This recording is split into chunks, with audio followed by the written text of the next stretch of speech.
Salut tout le monde, c'est Ellie. Aujourd'hui je vous retrouve pour une vidéo point lecture. Donc ce sera un tout petit point lecture parce que depuis début octobre je suis en panne de lecture et je n'arrive pas à lire quoi que ce soit. Donc j'ai commencé une dizaine de romans sans jamais continuer. J'ai dû lire 5-6 pages de chaque roman, enfin c'est une catastrophe. Du coup aujourd'hui je n'ai qu'un manga et un roman à vous présenter. Le manga, il s'agit de Fairy Tail tome 1 de Hiro Mashima aux éditions Pika. C'est le deuxième manga que je lis en gros et j'ai pas mal aimé. Les dessins c'est pas exactement ce que je préfère, hein. Je vous montre vite fait. Voilà, c'est pas bon, ils sont pas exceptionnels je trouve, mais l'histoire est sympa, les personnages sont sympas et puis ça parle de magie et c'est drôle et du coup j'ai pas mal aimé. Et le roman c'est Le Château de Édouard Carré aux éditions Grasset.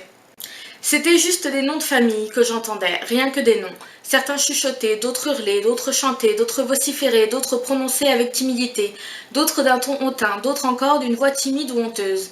Et toujours ces noms émanaient des différents objets du château, du moins en avais-je l'impression. Alors ce livre je l'ai pris parce qu'on me l'a recommandé, on m'a dit que déjà les dessins étaient très burtoniens, ce qui est tout à fait vrai et moi j'adore Tim Burton, donc je l'ai pris, je vais vous montrer un dessin. Voilà.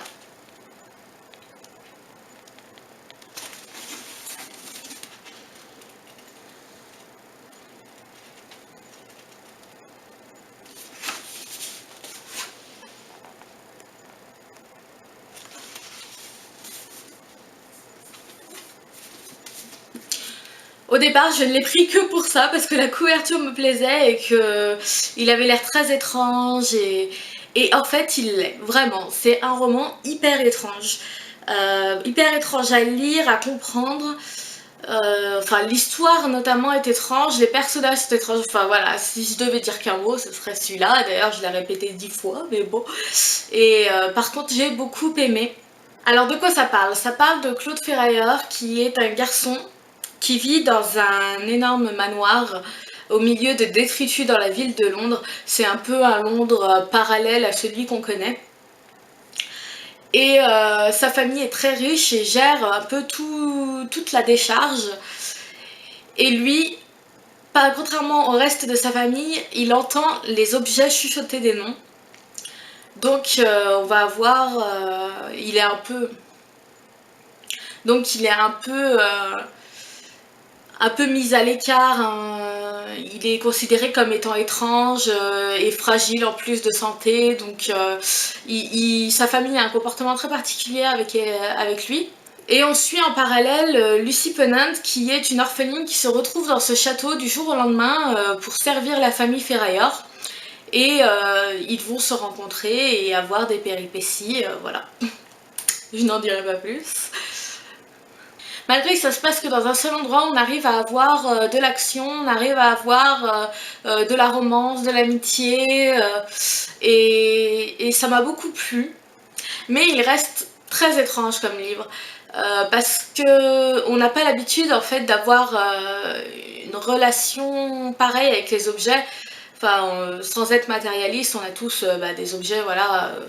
Moi j'ai été très... pas déçue, mais perturbée par la fin de ce livre. Et du coup, je suis restée un peu sans savoir vraiment ce que j'en pensais au départ, parce qu'il me faut toujours un petit temps pour me dire ah bah j'ai aimé ou j'ai pas aimé un livre. Celui-là, je l'ai aimé, mais c'est vrai que sur le coup, quand je l'ai terminé, j'ai trouvé cette fin très étrange. Et du coup,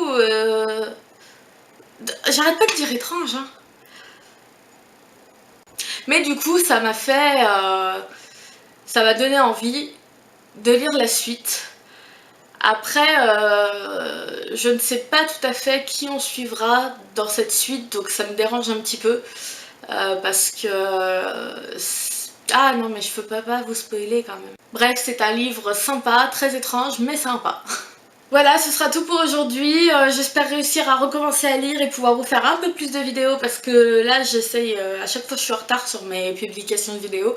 Mais j'espère que ça va s'arranger très vite. Je vous fais de gros bisous et je vous dirai très vite dans une nouvelle vidéo. Bye!